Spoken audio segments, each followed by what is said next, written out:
Live from KSAT 12, the Nightbeat starts right now. Everybody can relate to a hurting heart. Help comes in many forms. Spray-painted signs of encouragement. Makeshift memorials made from whatever he finds along the riverbanks. All while debris is being cleared to make the search effort easier. Yes, Hill Country help comes in many forms and is much needed as hope of recovering loved ones starts to fade.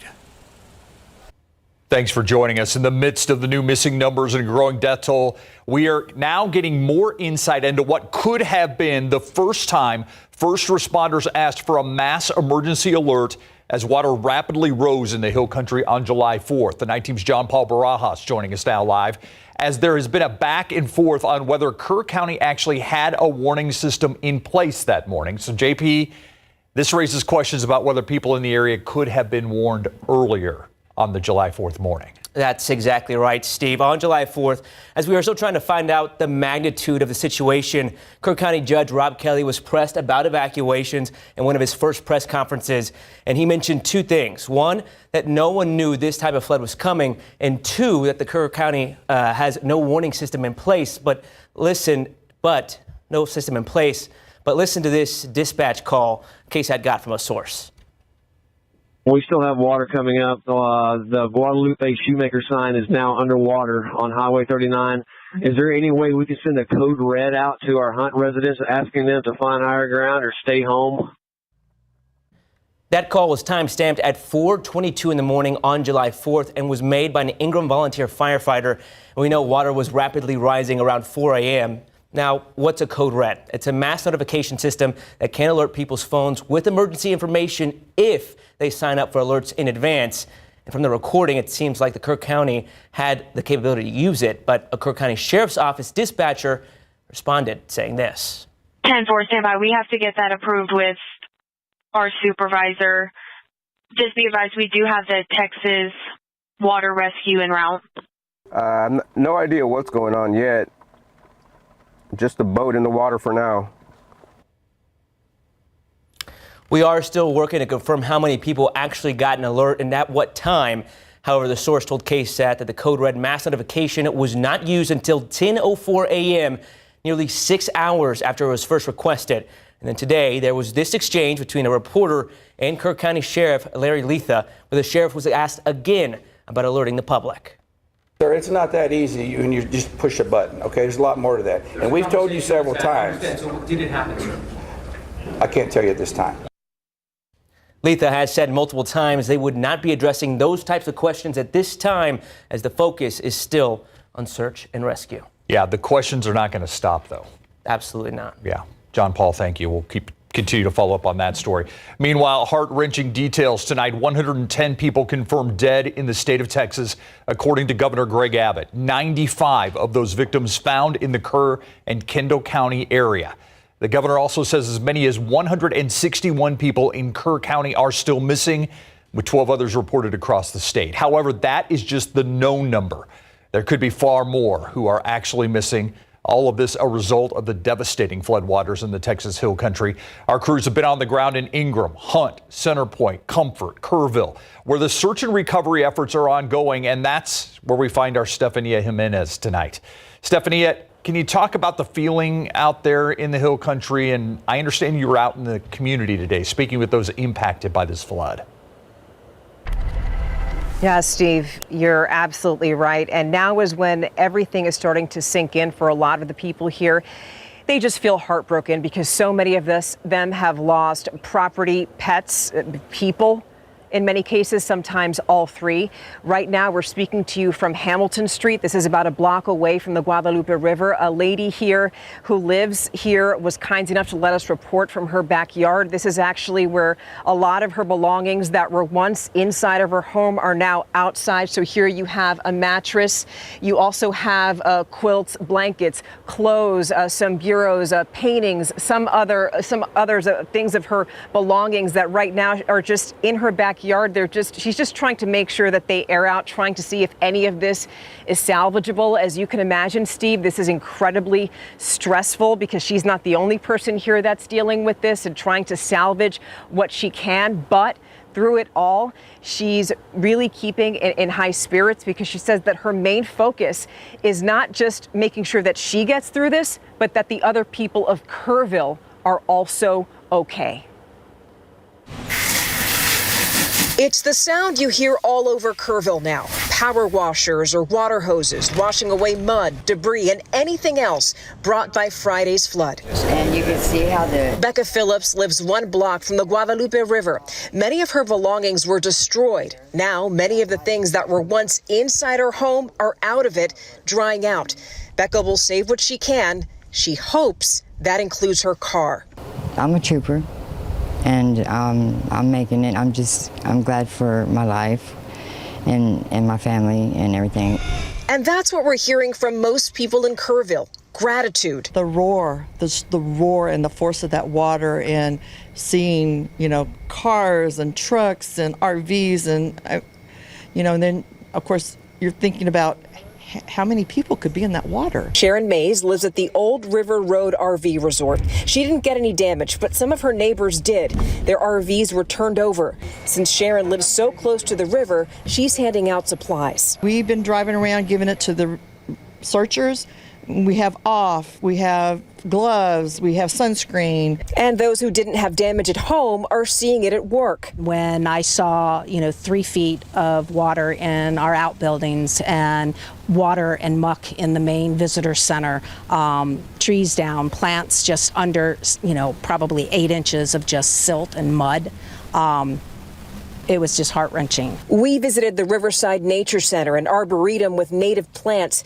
Becky Etzler is the executive director. Dozens of volunteers have cleared out the debris. She's grateful for all the help, but knows it'll be a while before the Nature Center is up and running. So there's some things that volunteers can't do that, we're gonna have to have, professionals come in and handle. And that's all a cost.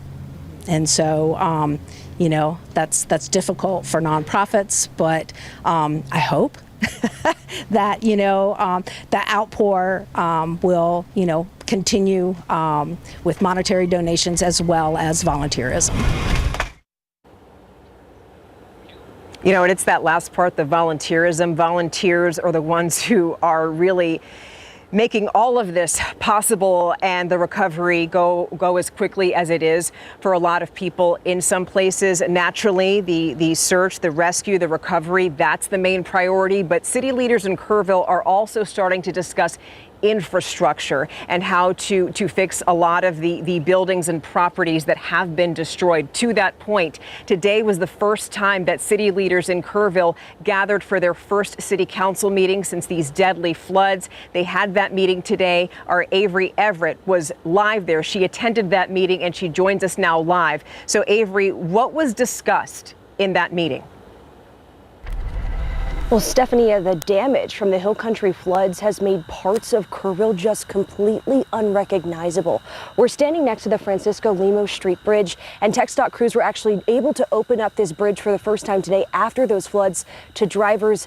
But look where I'm standing. This is the sidewalk that was attached to that bridge just days ago, and now it's been completely washed away. I mean, we're talking about concrete here, and it just shows the force of those floodwaters on Friday. Now, the city, in that city council meeting today, city leaders said that this was a priority to get this bridge fully operational. So let's talk about what also was discussed at that meeting tonight. So first, there was a special session, and Kerrville City Council heard about the extent of the damage here. We're told that there were millions of cubic yards of tree and vegetation debris across the city. Search and rescue efforts, like you said, Stephanie, are still the priority here. But the city has begun thinking about what cleanup will realistically look like. With so much to remove, they need a place to put it all. Right now, in the early stages, the city is thinking about storing some of the natural debris on the soccer fields off Loop 534.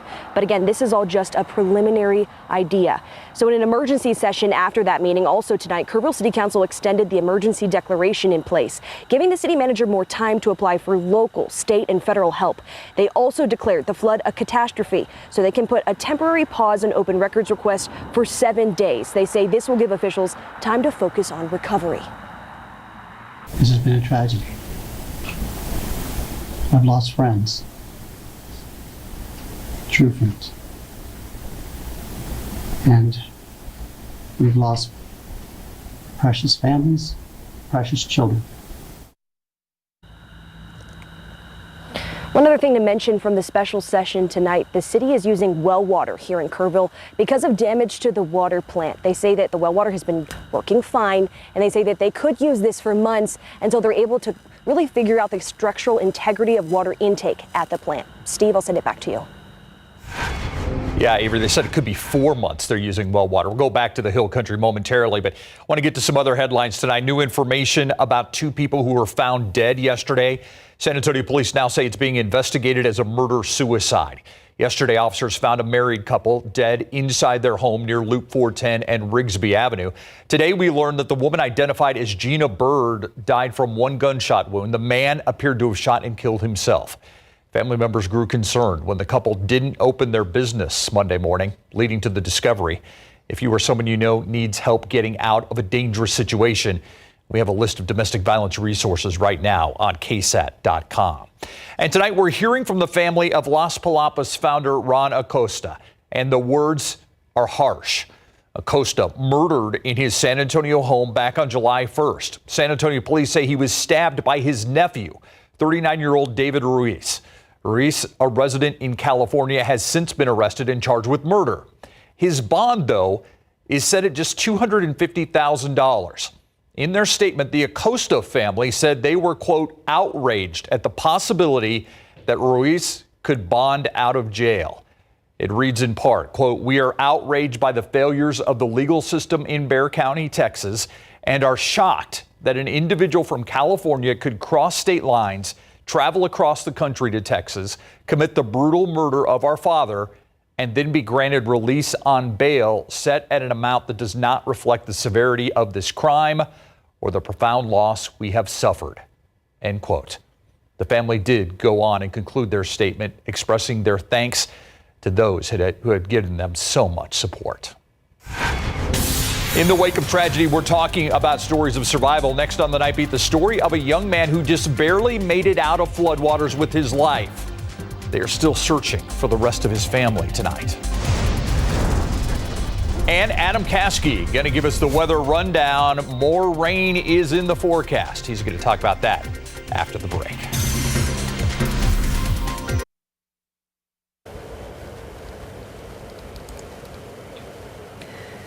Welcome back. I'm Stefania Jimenez, joining you live from Kerrville, where we continue our coverage into the deadly flooding.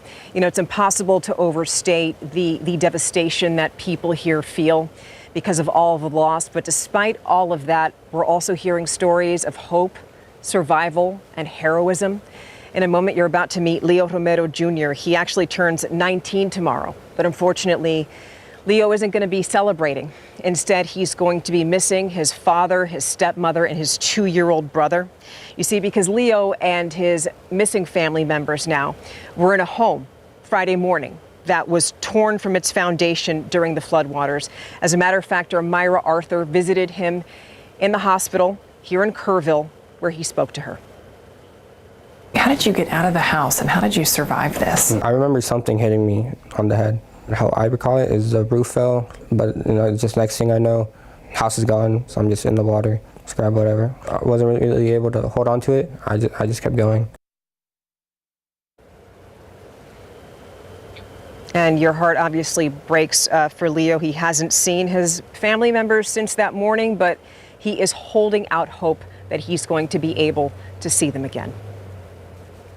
So as we all talk about the rescue and the recovery efforts, obviously it is very important for everybody, the more than thousands of people who are here helping in all of the efforts, the volunteers also included in that. They're paying attention to these weather patterns and whether there's going to be any rain. And so we're going to send things on over to our meteorologist, Adam Caskey. Adam, we know that there is some rain in the forecast. Is that going to be affecting the Kerrville or other areas in the Hill Country? There's a slight chance of it, and it would be in a brief nature. tomorrow afternoon. That's it. So I want to take a look, first of all, the rainfall from today. It was mainly east of I-35. That's a good thing, out of the hill country. But this is a testament to how efficient these showers are. Look at Floresville and parts of Wilson County. These yellow and oranges indicating 2 to 3 inches of rain in a short period of time because of those downpours. And we're going to see just a few more of those as we get into tomorrow as well. The rain chances going forward, today was at 40% coverage. Tomorrow's down to 30%. Then Thursday and Friday were dry. And this weekend, just a few random brief pop-up afternoon showers, and the same even goes for Monday. I want to talk about basically the atmospheric setup that we have here. This is the main storm-producing culprit, this upper level low that's currently over Mexico. There's another one not as strong and will actually be progressive and won't sit overhead, and that's this little swirl that we have developing over the Gulf of Mexico that's headed inland and headed our way. And that's going to help create a few of the isolated pop-up showers tomorrow. So let's get to our futurecast. And it's going to be a quiet night, quiet start to the day tomorrow. Just like the past couple of days, about that 3 p.m. hour, we get that peak energy from the sun destabilizing our atmosphere. And up in the Edwards Plateau, even into Gillespie County over toward Burnett, some isolated pop-up showers developing. There you go, 3, 4 o'clock, and we could have some random, and I think we will have random downpours popping up anywhere across the hill country and elsewhere. Could see these brief random downpours. The threat is mainly to travel and, of course, getting in the way of first responders. The last thing they need is any more rain just to get in their way. But in terms of any flooding, it would be to some flood-prone roadways and in a very localized manner. That's the key with these downpours. They're localized, and they actually go through the typical thunderstorm life cycle of developing, maturing, and raining itself out and ending over the period of an hour or so, whereas the other night and the morning of 4th of July, that was not the case. That was not your typical situation. So going forward, just those isolated rain chances tomorrow at 30%, 3 p.m. to 9 p.m. Sunny and dry Thursday, Friday. By this weekend, just some of those isolated random pop-up downpours and even into Monday, but not nearly as problematic as what we've seen before. So Stephania, that's some good news for you out there for first responders. If anything tomorrow, just a quick brief splash and dash downpour.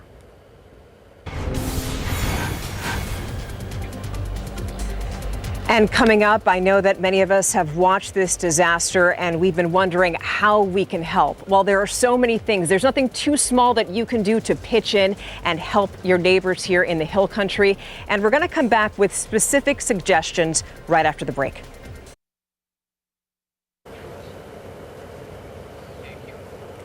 Welcome back. I'm Stefania Jimenez joining you live from Kerrville as we continue our coverage into the devastating flooding that we've seen in the Hill Country. You know, over the last 5 days, many of you have written to our station. You've wanted to know what are the best ways that you can help. Well, you can start by scanning the QR code that we've seen right here on your screen, because there are so many different ways that you can help. But of course, you want to make sure that your money goes to legitimate places. And so we've listed some of those places for you.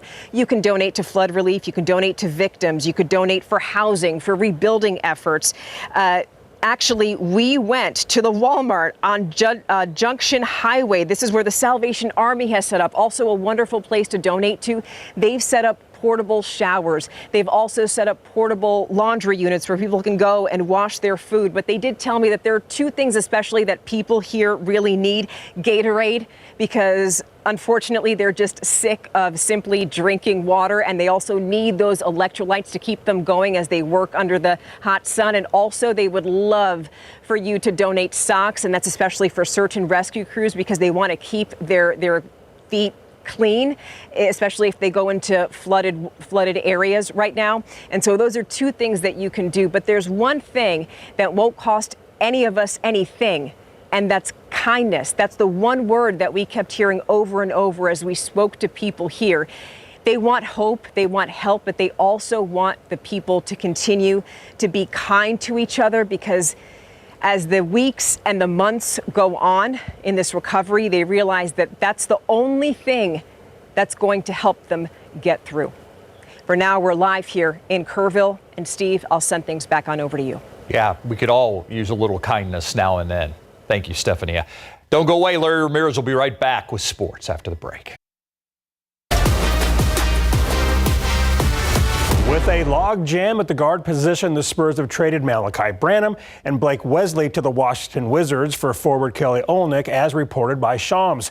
Wesley and Branham were both drafted by the Spurs in the first round of the 2022 NBA draft. So the Wizards are getting Branham, Wesley, and a 2026 second-round draft pick for Olynyk, who was drafted 13th overall in 2013. Yesterday, we got to meet Spurs free agent pickup Luke Cornett. The center, an 8-year vet, is looking forward to playing with the young Spurs roster and, of course, Victor Wembanyama. Obviously, Victor's talented where I feel like we could be able to play together, and I did that some with Kristaps Porzingis in Boston in the past year and Al Horford. And I feel like having a lot of experience with that, both defensively and offensively, how to be able to play. And then being able to be like a good pick and roll partner, I feel like, with a lot of the downhill guards. And then, I mean, for me, like, kind of the keys to my game, especially now, are just protecting the rim, which I feel like me and Victor could be obviously really confident together in, but especially when he's off the floor, being able to provide that. You can catch our one-on-one interview with Luke on KSAT.com on the KSAT Sports Now page. And the Spurs are closing out California Classic play tonight with the Lakers, and the Spurs were leading 47-42 at halftime. David Jones-Garcia is leading San Antonio with 12 points. Last night, the WNBA former Wagner High School star Kiana Williams had a career night off the bench for the Phoenix Mercury. Key scored 17 points, making 7 of 8 field goals while going 3 for 4 from downtown. And she helped the Mercury beat the Wings 102-72. She even lost her shoe once in this clip seen here, put it back on, got the ball, and drove down the lane for a hoop off the window. Dallas Cowboys quarterback Dak Prescott held his football camp today in South Lake, Texas. It's free for campers, and Dak loves it. Now, Prescott is coming back from a season-ending hamstring injury, and he was asked today how he's feeling with training camp right around the corner. I'm healthy. I'll be full go for camp. I'm healthy. Yeah, look, I think soon here I'll probably get an official sign off from Doc, but I'm healthy. Cowboys training camp starts 2 weeks from today on July 22nd in Oxnard, California. Last night we showed you UTSA head baseball coach Pat Hallmark throw out the ceremonial first pitch at the Houston Astros game. And here's Coach talking about that pitch and his emotions. I was a little nervous, but it was good. I left it arm side a little bit, so I'm sure my pitchers will give me a hard time. But you've been around baseball, get in front of a big crowd like this on a major league field, kind of feel the jitters? Yeah, I did. My wife and my brother were giving me a hard time, so it's all good though. Hallmark is a native Houstonian who attended Westbury High School and went on to catch at Rice University. Today we caught up with former Johnson baseball star Kason Cunningham, who's one of the top prospects in baseball, and he's ready to hear his name called this Sunday when the first round of the MLB draft gets underway. Most mock drafts have him going anywhere from number 10 to number 20 overall. Maybe the Rangers at 12, the Giants at 13, the Brewers at 20. Only time will tell. And we asked him, what is a major league team getting in him? To me, they're getting the best player in the draft, in my opinion. Just a flat-out competitor, a kid who loves to play the game, loves to have fun. What do you love about baseball so much? Just everything. I mean, competing mostly. Just stepping in between the lines, thinking I'm the best player on the field every time, and just going out there and just competing at the end of the day. And thanks to his dad, Marco, who was drafted in the 27th round of the 2000 MLB draft, for setting up Kason's media day. And I'm telling you what, Kason has the look of a Major League Baseball player. He's ready to go. But by the way, that WNBA score, she loses her shoe, gets it back and scores. Yep, that was awesome. Got the shoe in. Oh my gosh. Yeah, we'll be right back.